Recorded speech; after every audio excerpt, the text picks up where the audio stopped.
Hello विद्यार्थियों, कैसे हैं आप सभी। आई होप आप सभी अच्छे होंगे। वेलकम है आप सभी का मेरे यूट्यूब चैनल मैक विद्यार्थी में। आज सोम की लेक्चर सीरीज में हम डिस्कस करेंगे change in length of uniform rod और प्रिंसिपल ऑफ सुपरपोजिशन के बारे में। यानी कोई रॉड है, अगर उसमें हम टेंसाइल फोर्स लगा रहे हैं तो उसमें इलोंगेशन किस तरह का होगा। उसके बाद हम डिस्कस करेंगे कि अगर हम रॉड को चेंज कर दे रहे हैं, उसका साइज चेंज कर दे रहे हैं, अगर वो स्टेप बार है या टैपर बार है तो उसमें इलोंगेशन किस तरह से होगा, चेंज इन लेंथ किस तरह से होगी। और लास्ट में हम डिस्कस करेंगे कि थर्मल स्ट्रेस क्या होते हैं, तापीय प्रतिबल क्या होते हैं, इसके बारे में। आइए आज का लेक्चर स्टार्ट करते हैं। पहला टॉपिक है change in length of uniform rod, समान काट की छड़ की लंबाई में परिवर्तन। डायग्राम देखते हैं हम इसके लिए। देखिए, जो समान काट होती है यूनिफॉर्म रॉड, जिसका डायमीटर पूरी लेंथ में एक समान रहेगा, उसको हम कहेंगे यूनिफॉर्म रॉड। अब डायग्राम में आप देख रहे हैं, जो रॉड है उसके दोनों एंड्स पर टेंसाइल फोर्स लग रही है। इसका जो लेंथ है वो L है और एरिया है A। टेंसाइल फोर्स लगेगी तो क्या होगा, इसमें लेंथ में कुछ चेंज होगा। वही लेंथ में जो चेंज है, जिसको हम यहाँ डेल्टा L से मानेंगे, उसको हमें फाइंड आउट करना है। हो सकता था यहाँ पर कंप्रेसिव फोर्स लगती हो, तो कंप्रेसिव फोर्स लगती तो जो रॉड का लेंथ है उसमें कमी होती है। तो स्टार्ट करते हैं इसे हम। किस तरह से आएगा इसमें फॉर्मूला। हमें पता है कि हुक्स लॉ जो होता है, हुक का नियम होता है, उसमें यंग मापांक E बराबर होता है सिग्मा अपॉन एप्सिलॉन। ठीक है, यानी कि longitudinal stress upon longitudinal strain. अब हमें निकालना है कि लंबाई में परिवर्तन जो डेल्टा L है उसके लिए फॉर्मूला क्या रहेगा।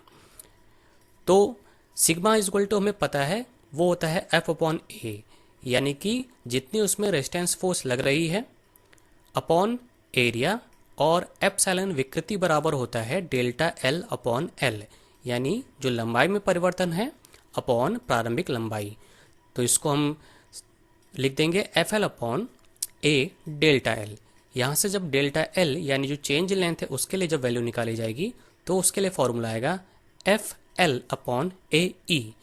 और यहाँ पर F क्या है, जो लोड बार पे लगाया जा रहा है, L रॉड की इनिशियल लेंथ जो प्रारंभिक लंबाई है, और A है रॉड का क्रॉस सेक्शन एरिया। क्योंकि यहाँ पर रॉड की बात हो रही है तो एक तरह से वो सिलेंडर है, तो सिलेंडर के लिए एरिया का फॉर्मूला रहता है π/4d²। अब बात करते हैं principal of superposition.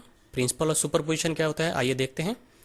According to this, when a number of loads are acting on a body, the resulting strain will be algebraic sum of the strains by the individual load।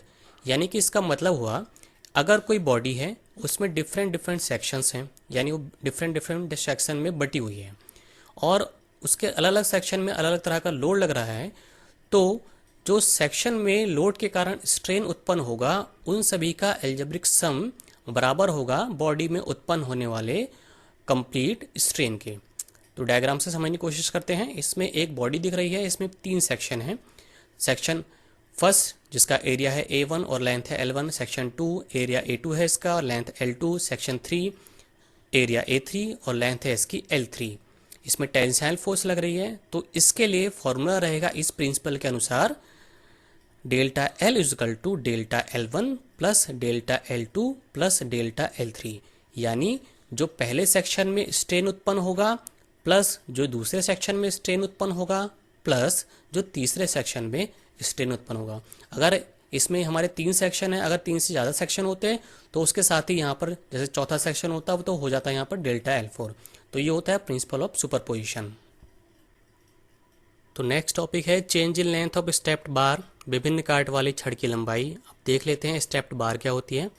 Diagram में आप देख रहे हैं एक rod है जिसमें अलग अलग 3 सेक्शन है, सेक्शन 1, 2, 3, और इन सेक्शन का डायमीटर भी हमें अलग अलग है, D1, D2, D3।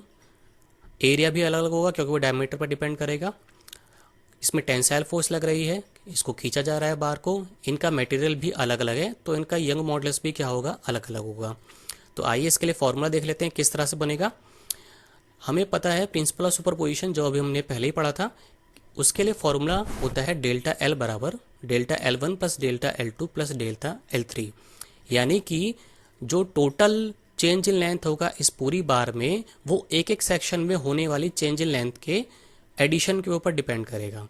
इसमें 3 सेक्शन है, तो जो डेल्टा L1 है वो पहले वाले सेक्शन में जो लेंथ में चेंज होगा, डेल्टा L2 जो सेकंड सेक्शन में लेंथ में चेंज होगा, और डेल्टा L3 जो थर्ड वाले सेक्शन में चेंज होगा।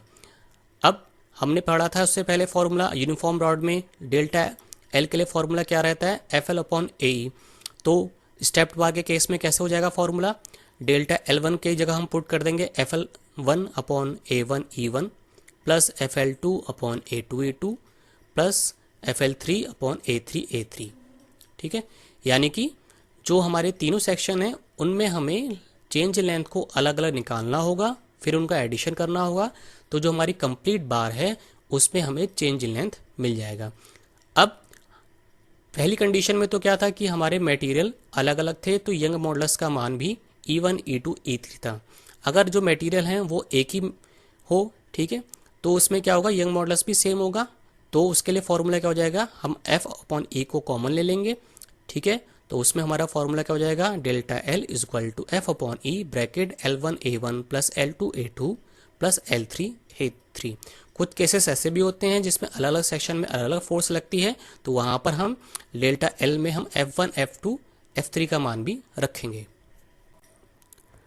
तो अब बात करते हैं, जब बार में हमारे डिफरेंट सेक्शंस हैं और उन सेक्शंस में अलग अलग तरह के लोड लग रहे हैं, तो एग्जांपल के द्वारा समझते हैं इसको। तो इसमें एक बार है, 3 सेक्शन है इसमें 1 2 3, और इसमें अलग अलग तरह के लोड लग रहे हैं। तो इसको हम किस तरह से करेंगे और लोड की नेचर किस तरह की होगी, फोर्स की नेचर किस तरह की होगी वो भी जानना जरूरी होता है। तो उसके लिए हम यूज़ करते हैं कि जो भी फोर्सेस आपकी राइट डायरेक्शन में जा रही हैं उनको हम कंप्रेसिव फोर्स लेंगे, और जो भी फोर्सेस आपके ऑब्जेक्ट से लेफ्ट डायरेक्शन में जा रही हैं उनको टेंसाइल फोर्स में मिलेंगे। डेल्टा एल के लिए फॉर्मूला दिया गया है। अब इसमें हमें जो बार है हमारी कंबाइन, इसमें हमें एक एक सेक्शन के लिए अलग अलग फ्री बॉडी डायग्राम बनाना होगा। तो देखते हैं इसको किस तरह से ड्रॉ करेंगे। तो पहला सेक्शन लेते हैं। पहले सेक्शन में हमारा 120 किलो न्यूटन का फोर्स लग रहा है, तो उसके इक्वल अपोजिट डायरेक्शन में एक 120 किलो न्यूटन का फोर्स भी लगाना पड़ेगा। इस प्रकार के क्वेश्चंस में हम जो सेक्शंस ड्रॉ करेंगे फ्री बॉडी डायग्राम, उसमें जैसे इसमें ए आपका सेक्शन है और दूसरी तरफ बी भी है, तो उसमें जितना 120 किलो न्यूटन है दूसरी साइड भी 120 किलो न्यूटन ही लगेगा। तभी क्या होगा, आपका ये वाला सेक्शन इक्विलिब्रियम में रहेगा।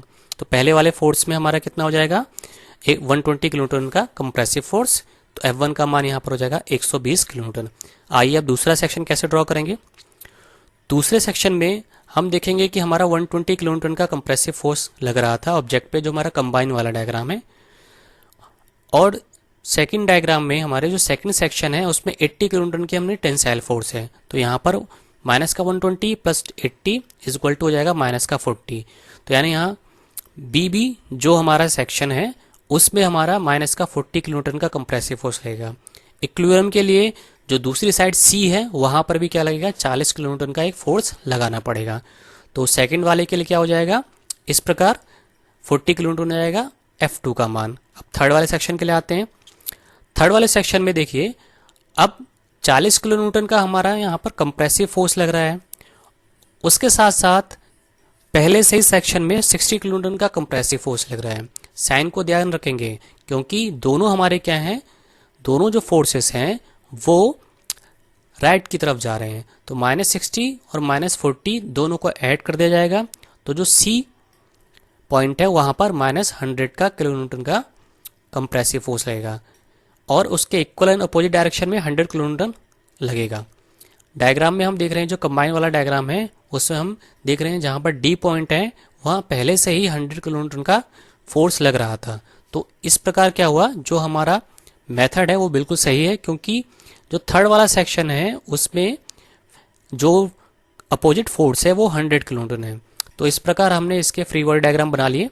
अब जो सिंपल हमारा फॉर्मूला है उसमें हम F1 F2 और F3 का मान रख देंगे, जो कि F1 120 है पहले सेक्शन के फ्री बॉडी डायग्राम से, F2 40 है दूसरे सेक्शन के फ्री बॉडी डायग्राम से, और F3 का मान 100 किलो न्यूटन है तीसरे सेक्शन के फ्री बॉडी डायग्राम से।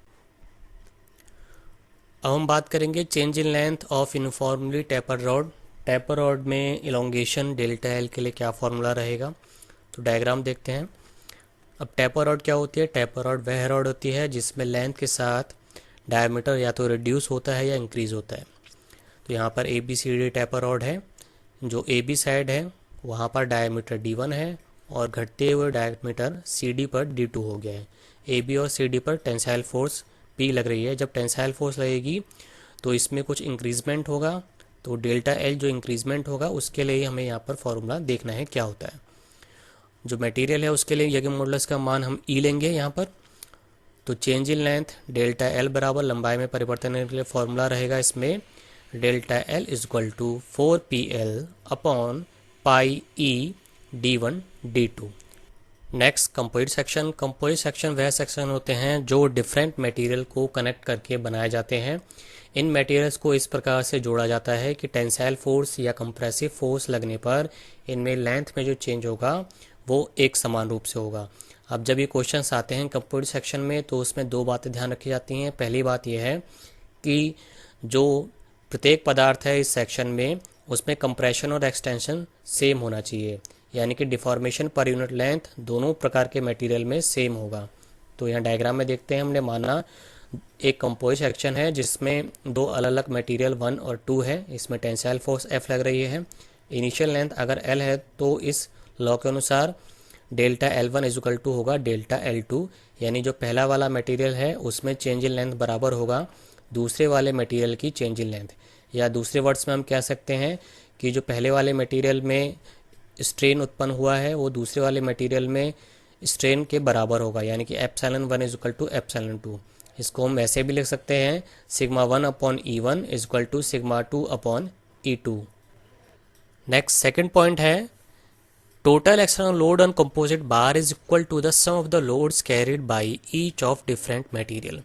यानी कि इसका मतलब हुआ जो कंपोजिट बार पर टोटल लोड लग रहा है वो बराबर होगा उसके डिफरेंट मटेरियल पर लगने वाले लोड के, यानी कि F is equal to F1 plus F2। अब जो यहाँ पर F है वो टोटल कंपोजिट बार पर लोड लग रहा है वो हो गया, और F1 और F2 जो सिंगल मटेरियल पर लग रहा है वो लोड हो गया। अब हमें पता है sigma is equal to F upon A से अगर वहाँ से हम फॉर्मूला निकालेंगे F के लिए तो सिग्मा मल्टीप्लाई ए आ जाता है। तो यहाँ इसको हम लिख सकते हैं F is equal to sigma 1 A1 plus sigma 2 A2। Thermal stress तापीय प्रतिबल। देखिए किसी भी अगर मेटल को हम हीट करते हैं या उसको ठंडा करते हैं, यानी कि अगर उसके टेम्परेचर में हम चेंज करेंगे तो या तो उसमें इलोंगेशन होता है या कॉन्ट्रैक्शन होता है। तो मान लेते हैं हम इसमें एक L लेंथ की बार है, इसको हमने हीट किया तो इसमें क्या होगा, टेम्परेचर बढ़ेगा, इसका राइज अप होगा और इसकी लेंथ इंक्रीज होगी। अगर हम इस मटेरियल के दोनों तरफ एक रिजिड सपोर्ट लगा देते हैं और इस कंडीशन में इसे दोबारा से हीट करेंगे तो जो इलोंगेशन होने वाला था अब वो क्या होगा, इन सपोर्ट्स के द्वारा रुक जाएगा। तो इस कंडीशन में जो स्ट्रेस उत्पन्न होता है उसे ही हम कहते हैं थर्मल स्ट्रेस।